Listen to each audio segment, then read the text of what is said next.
High বন্ধুরা, কেমন আছো? আশা করি তোমরা ভালো আছো। আজকে আবারও একটা নার্সিং রিলেটেড ভিডিও নিয়ে হাজির হলাম। আজকে ইন্টারভিউ রিলেটেড কোশ্চেন নিয়ে আলোচনা করব। আজকে আলোচনা করব ওবিজি অ্যান্ড গাইনো, তার মধ্যে লেবার ওয়ার্ড রিলেটেড কোশ্চেন নিয়ে আলোচনা করব, সাথে থাকবে অ্যান্সার। ঠিক আছে, খুব সুন্দরভাবে পিডিএফটা তৈরি করা হয়েছে। এটা তোমরা চাইলে এই হোয়াটসঅ্যাপ নাম্বার দেওয়া আছে 7797836235, এই হোয়াটসঅ্যাপ নাম্বারে তোমরা এই পিডিএফটা পেয়ে যাবে। ঠিক আছে, যারা এখনও পারচেস করোনি 250 টাকা দিয়ে অল ভিডিওর পিডিএফ তোমরা পেয়ে যাবে। যারা পারচেস করেছো তাদেরকে ফ্রিতে পিডিএফ দেওয়া হবে। যারা এখনও পারচেস করোনি তাদের জন্য বলা হচ্ছে তোমরা 250 টাকা দিয়ে পিডিএফগুলো পারচেস করে নিতে পারো। ঠিক আছে, চলো ভিডিওটা স্টার্ট করি। 1 নম্বর question, how much stage of labour? আমরা জানি লেবারের 4টা স্টেজ। কি কি দেখো, first stage of labour. First stage of labour আমরা কখন বলবো? From the onset of labor pain to full dilatation of cervix to 10 centimetre. True labour pain থেকে সার্ভিক্স 10 সেন্টিমিটার ডাইলেটেশন পর্যন্ত, মানে হচ্ছে ট্রু লেবার পেন থেকে full dilatation of cervix, dilatation of full dilatation বলতে হবে। ঠিক আছে, সেটা সার্ভিক্স কত সেন্টিমিটার হতে হবে? 10 সেন্টিমিটার। এই স্টেজকে বলা হয় first stage of labour. Second stage of labour, from full dilatation of the cervix to the delivery of baby. Full dilatation থেকে বেবি ডেলিভারি পর্যন্ত এই স্টেজটাকে বলা হয় second stage of labour. Third stage of labour, from after delivery of the baby to delivery of the placenta. বলা হয়েছে যে baby delivery থেকে প্লেজেন্টা ডেলিভারি পর্যন্তকে বলা হয় থার্ড স্টেজ। ফোর্থ স্টেজ আমরা কোনটাকে বলবো? This is the observation period, first 2 hours after delivery of the placenta. এই স্টেজটা হচ্ছে observation period.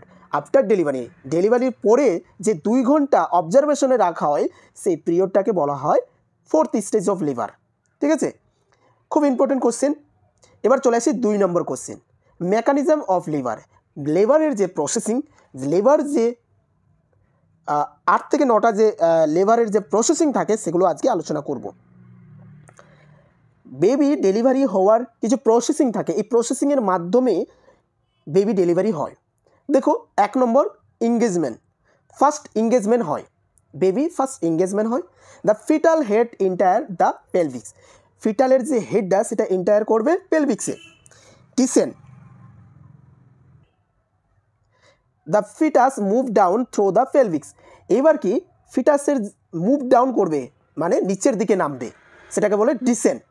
Flexion, the fetal neck bend to make the head smaller.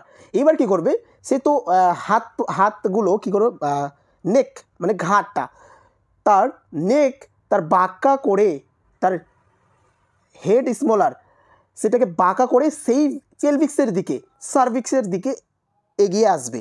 Internal rotation, তারপরে কী করবে, সে ইন্টারনাল রোটেশন করবে, নিজে নিজে সে রোটেট হবে। The head rotate to face from the front of the pelvis. তারপরে কী করবে, সে রোটেট হয়ে ফেক্সটা সামনের দিকে নিয়ে আসবে পেলভিক্সের দিকে। এবার ক্রাউনিং, সে তো কী হলো, সার্ভিক্সের পুরোপুরি সামনে চলে আসলো, 10 সেন্টিমিটারের একদম কাছাকাছি। এবার হচ্ছে crowning. Crowning is the stage of the labour when the baby head become visual in the birth canal. একদম বার্থ ক্যানালের সামনে মাথা দেখা যাবে, এটাকে বলে crowning. Extension, the neck এক্সটেন্স so the face can be pass through the perineum. এবার কি করবে, সেই তার নেকটা একদম পেরিনিয়ামের সামনে চলে আসবে, আর হচ্ছে সে পাস থ্রু দ্য পেরিনিয়াম দিয়ে পাস হয়ে আসবে। Restitution, the head rotate to line up with the shoulder. এবার আমাদেরকে কী করতে হবে, রোটেট করতে হবে শোল্ডারটা। যখন আমরা ডেলিভার করব তখন শোল্ডার রোটেট করতে হবে। এবার তারপরে এক্সটার্নাল রোটেশন দিতে হবে। আমরা কি করলাম, ইন্টারনাল তো নিজে নিজে করলো, আমাদের করতে হয় সেটা হচ্ছে external rotation. The head rotate to a transverse position. এবার ট্রান্সভার পজিশনে আমাদেরকে হেডটাকে নিয়ে আসতে হবে। Expulsion, the fetus is deliver. এবার এই যে ফিটাস ডেলিভার হলো এটাকে বলে এক্সপলশন। আমাদেরকে এক্সপল করতে হবে, ডাউন আপ করতে হবে। আমাদেরকে বেবিটাকে প্রথমে ডাউনের দিকে টানতে হবে, তারপরে হচ্ছে আপ মানে উপরের দিকে টানতে হবে। তো এই হচ্ছে 9 মেকানিজম অফ লেবারের 9টা পয়েন্ট আছে। এই 9টা পয়েন্ট তোমরা ভালো করে পড়ে নিবে। 3 নম্বর কোশ্চেন, সায়েন্স অফ ডেলিভারি। আমরা কি করে বুঝবো যে এখন ডেলিভারি হবে, বেবি ডেলিভারি এখন হবে, সেটা আমরা কি করে দেখেই আমাদের বুঝতে হবে এখন ডেলিভারি হচ্ছে। কি সায়েন্স দেখব? সায়েন্স হচ্ছে ভালভাল যে গ্যাপিং তৈরি হয়ে যাবে, অ্যানাল পাউটিংয়ের মতো হয়ে যাবে, অ্যানালটা পাউটিংয়ের মতো হয়ে যাবে, থিঙ্ক আউট অ্যান্ড বাল্গিং পেরিনিয়ামটা থিঙ্ক হবে, পাতলা হয়ে যাবে, ঠিক আছে। বেবি হেড ক্রাউনিং, তারপরে বেবির যে হেডটা সেটা ক্রাউনিংয়ে চলে আসবে, বেবির হেডটা দেখা যাবে পুরোপুরি। 4 নম্বর কোশ্চেন, এন্টিনেটাল প্রাইমারি স্টেপ কি? এন্টিনেটালের প্রাইমারি স্টেপ আমরা কি নিব?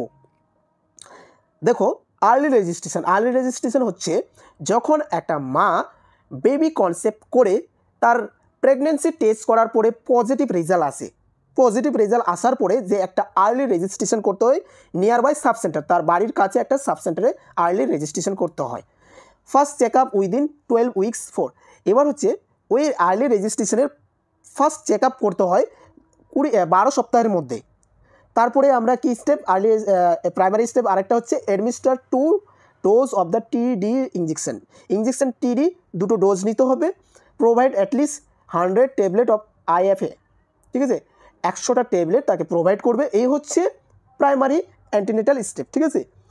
কোশ্চিন 5 নম্বর কোশ্চিন দেখো, how many antenatal visit during pregnancy. খুব ইম্পর্টেন্ট কোশ্চেন, বলছে প্রেগনেন্সি চলাকালীন কতগুলো ভিজিট করতে হয়। The number of antenatal visit during pregnancy at least 4 visit. 1 নম্বর ভিজিট দেখো, ফার্স্ট ভিজিট উইদিন 12 উইকস 12 সপ্তাহের মধ্যে, second visit between 14 to 26 week 14 থেকে 26 সপ্তাহের মধ্যে, third visit between 28 to 34 week 28 থেকে 34 সপ্তাহের মধ্যে, fourth visit between 36 to term, মানে হচ্ছে 36 থেকে টার্ম পর্যন্ত। এই হচ্ছে 4টা ভিজিট করতে হয়, অ্যান্টিনেটাল ভিজিট হচ্ছে 4টা। 6 নম্বর question, what are the complication of the pregnant women. একটা প্রেগনেন্ট মহিলাদের কী কী কমপ্লিকেশন হতে পারে? 1 নম্বর, ফিভার হতে পারে, ভমিটিং হতে পারে, ভিজাইনাল ব্লিডিং হতে পারে, অ্যাবডোমিনাল ভিজাইনাল ডিসচার্জ হতে পারে, ইচিং হতে পারে, leaking of the watery fluid per vaginal হতে পারে, decrease or absent fetal movement হতে পারে, সিভিয়ার হেডেক হতে পারে, অ্যান্ড ব্লারিং অফ ভিজন হতে পারে, সোয়েলিং অফ দ্য বডি, হাত পা ফুলে যেতে পারে। এইসব কমপ্লিকেশন একটা প্রেগনেন্ট মহিলাদের ক্ষেত্রে হতে পারে। When the fetal movement can feel, কখন ফিটালটের মুভমেন্ট ফিল করা যায়? 18 থেকে 22 উইক, 18 to 22 উইকস। পরের কোশ্চেনে আসি, 8 নম্বর কোশ্চেন, ফিটাল সাউন্ড বা ফিটাল হার্ট রেট কত উইকের মধ্যে শুনতে পাওয়া যায়? 24 উইক। এখানে আমার চ্যানেলের নাম দেওয়া আছে রামিজ অফিসিয়াল ইউটিউব চ্যানেল, তোমরা এই চ্যানেলে ভিজিট করতে পারো। আর এই চ্যানেলের মধ্যেই আমার হোয়াটসঅ্যাপ নাম্বার তোমরা পেয়ে যাবে। তোমরা কমেন্ট করলে, ভিডিওর কমেন্ট বক্সে তোমরা কমেন্ট করলে হোয়াটসঅ্যাপ নাম্বার পেয়ে যাবে। হোয়াটসঅ্যাপ নাম্বার হচ্ছে 7797836235। এই হোয়াটসঅ্যাপ নাম্বারে হোয়াটসঅ্যাপ করলে তোমরা এই পিডিএফগুলো পেয়ে যাবে, ঠিক আছে। তো চলো নেক্সট কোশ্চিনে আমরা আলোচনা করব, একজন pregnant women total weight gain কত হয়? একজন প্রেগনেন্সি টাইমে যে মহিলাদের ওয়েট গেইন হয়, ওজন বেড়ে যায়, কতটা বাড়ে? 9 to 11 কেজি, মানে 9 থেকে 11 কেজি বাড়ে। নর্মাল ফিটাল হার্ট সাউন্ড 120 থেকে 160 বিট পার মিনিট। পার্টোগ্রাফ কখন শুরু করা হয়? এই কোশ্চেনটা করেই থাকে। অ্যাক্টিভ স্টেজে পার্টোগ্রাফ স্টার্ট করা হয়। অ্যাক্টিভ ফেজ হচ্ছে সার্ভিক ডাইলেট 4 সেন্টিমিটার। যখন এই 4 সেন্টিমিটার সার্ভিক ডাইলেট হয় তখন থেকেই পার্টোগ্রাফ স্টার্ট হয়। আরেকটা জানাই, যেহেতু অ্যাক্টিভ স্টেজ বললাম বা অ্যাক্টিভ ফেজ, তো ল্যাটেন্ট ফেজও জানো। সার্ভিক ডাইলেট লেস দ্যান 4 সেন্টিমিটার বা কন্ট্রাকশন যদি উইক থাকে, less than 2 contraction in per minute, তাহলে কিন্তু এটা ল্যাটেন্ট ফেজ বলে। 12 নম্বর কোশ্চেন, হোয়ার ইউজ পার্টোগ্রাফ কেন ব্যবহার করা হয়? পার্টোগ্রাফ থেকে আমরা কী কী জানতে পারি? দেখো, পার্টোগ্রাফ থেকে অনেক কিছু জানা যায়। ফিটালের কন্ডিশন বলতে হার্ট রেট কেমন আছে, নর্মাল আছে কি না অ্যাবনর্মাল আছে। অ্যামিওটিক ফ্লুইড জানা যায়, ফ্লুইডের কালার কেমন, মেকুনিয়াম ব্লাডি ক্লিয়ার এগুলো জানা যায়। লেবার জানা যায়, সার্ভিক্স ডাইলেটেশন কতটা হচ্ছে সেটা জানা যায়, কন্ট্রাকশন কেমন দিচ্ছে সেটা জানা যায়, ইন্টারভেনশন হয়েছে কিনা, ড্রাগ বা আইভি ফ্লুইড চলেছে কিনা সেটা জানতে পারি। ম্যাটারনাল কন্ডিশন যেটা হচ্ছে বিপি, মায়ের বিপি, পালস, টেম্পারেচার, এগুলো পার্টোগ্রাফ থেকে জানতে পারা যায়। নর্মাল ডেলিভারি ট্রেতে কী কী থাকে? একটা নর্মাল ডেলিভারি করাতে গেলে সেই ট্রের মধ্যে কী কী রাখতে হয়, গ্লাভস রাখতে হয়, সিজার রাখতে হয়, artery forceps, cord clamp, sponge holding forceps, urinary catheter, bowl for the antiseptic lotion, gauze pieces and cotton swab, kidney tray, sanitary pad এসব থাকে। 14 নম্বর question, which are the medicine use for the normal delivery. কী কী, এখানে তো সাধারণত দুটো use করা হয় যদি নর্মাল ডেলিভারি মানে পেশেন্টের কোনো বা প্রেগনেন্ট মহিলার যে ডেলিভারি হচ্ছে, ডেলিভারি মাদারের যদি কন্ডিশন ঠিকঠাক থাকে তাহলে শুধুমাত্র ইঞ্জেকশন অক্সিটোসিন বা ট্যাবলেট মিসোপ্রোস্টল দিয়ে হয়ে যায়। আর এমনিতেও লেবার রুমে অনেক রকমের মেডিসিন থাকে, মেথারজিন থাকে, পজ থাকে, ইঞ্জেকশন পজ, তারপরে ম্যাগনেসিয়াম সালফেট, কার্বোপ্রস্ট, ঠিক আছে। তো অনেক মেডিসিন থাকে, ড্রোটিন, এপিডোসিন অনেক থাকে। চলে আসি 15 নম্বর কোশ্চেন, লেবার রুমের টেম্পারেচার। লেবার রুমের temperature 26 to 28 degree Celsius. How many tray in labour room? 7 tray in labour room. 7টা ট্রে থাকে। ডেলিভারি ট্রে থাকে, এপিজোটমি ট্রে থাকে, পিপিআইইউ সিডি ট্রে থাকে, বেবি ট্রে থাকে, এমবিএ বা EVA tray, medicine tray, emergency medicine tray, ঠিক আছে, এইসব ট্রে থাকে। এবার দেখো ডেলিভারি ট্রে আমরা কতগুলো রাখবো, কী করে জানবো? নাম্বার পার ডেলিভারি ইন্টু 1/5। দেখো নাম্বার পার ডেলিভারি, যতগুলো ডেলিভারি হবে দিনে, যতগুলো ডেলিভারি হবে তার 1.5 গুণ আমাদের ট্রে প্রিপেয়ার করে রাখতে হবে। ধরে রাখো 10টা ডেলিভারি হলো দিনে, তাহলে আমাদেরকে 15টা ট্রে প্রিপেয়ার করে রাখতে হবে। এপিজোটমি ট্রে পার ডেলিভারি ইন্টু 1, মানে যটা ডেলিভারি হবে ততটাই মানে এপিজোটমি ট্রে সাজিয়ে রাখতে হবে। পিপিআইইউ সিডি ফুল ফর্ম হচ্ছে postpartum uterine contraceptive device. Tray থাকবে পার লেবার টেবিল, যতগুলো লেবার টেবিল আছে যার যেমন ধরনের, কোনো হসপিটালে 5টা, কোনো হসপিটালে 6টা, কোনো 3টা, যেমন লেবার টেবিল থাকবে তেমন পিপিআইইউ সিডি ট্রে রাখতে হবে। বেবি ট্রে, এমবিএ বা EV tray, medicine tray, emergency tray. 17 নম্বর কোশ্চেন, এসেন্সিয়াল নিউবর্ন কেয়ার বা বেবি যখন ডেলিভারি হয় তৎক্ষণাৎ আমরা কী কী কেয়ার নেব বেবির। কিপিং, অ্যান্সার দেখো, keeping the baby on mother's abdomen, immediately drying of baby, skin to skin contact, delayed cord claim, initial breastfeeding, recording of vital, injection ভিটকে, ঠিক আছে। তাহলে keeping of the baby on mother's abdomen, delivery হওয়ার পর, baby delivery হওয়ার সঙ্গে সঙ্গে আমাদেরকে কী করতে হবে, মায়ের বুকের উপর বেবিকে রাখতে হবে। ইমিডিয়েট ড্রাইং অফ বেবি, তারপরে বেবিকে পরিষ্কার করতে হবে।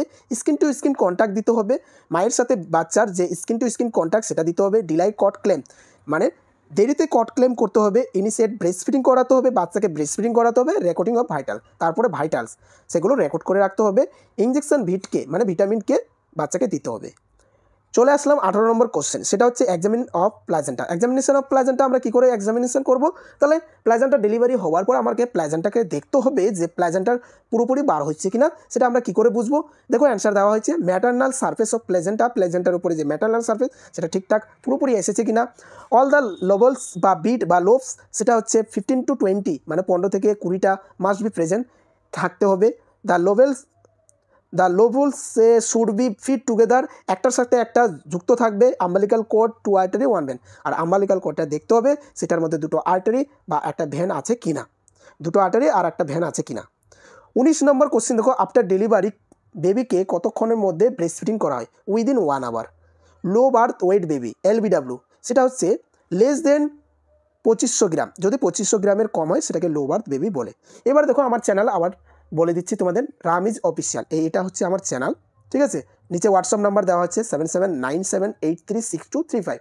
যারা এখনও আমার কোশ্চেনগুলোর PDF পারচেস করোনি, ঠিক আছে, তোমাদেরকে জানিয়ে দিই 250 টাকা দিয়ে PDFগুলো পারচেস করে নাও। নেক্সট টাইম ফ্রিতে দেওয়া হবে, অনলি 1 টাইম পেইড, ঠিক আছে। একবার পারচেস করলে ইন্টারভিউ পর্যন্ত ফ্রিতে PDF দেওয়া হবে। তো আজকে এই পর্যন্ত। ভিডিওটা ভালো লাগলে অবশ্যই লাইক করবে, বন্ধুবান্ধবের সাথে শেয়ার করবে, ঠিক আছে। আর কমেন্ট করে জানাবে, তোমাদের কমেন্টের ভিত্তিতে ভিডিওগুলো তৈরি করা, তাই তোমরা কমেন্ট করে জানাবে। যাদের নাম্বারের দরকার, হোয়াটসঅ্যাপ নাম্বারের দরকার, তারা কমেন্ট করে জানাবে, অবশ্যই তোমাদের হোয়াটসঅ্যাপ নাম্বার শেয়ার করা হবে। তো ভালো থাকবে, সুস্থ থাকবে, দেখা হচ্ছে পরবর্তী একটা নেক্সট কেন বললাম ইম্পর্টেন্ট টপিকগুলো নিয়ে আলোচনা করব, ঠিক আছে। অনেক কোশ্চেন থেকে গেলো, শুধুমাত্র 20টা আলোচনা করলাম, ঠিক আছে। তো ভালো থাকো, সুস্থ থাকো, দেখা হচ্ছে পরবর্তী একটা সুন্দর ভিডিও নিয়ে।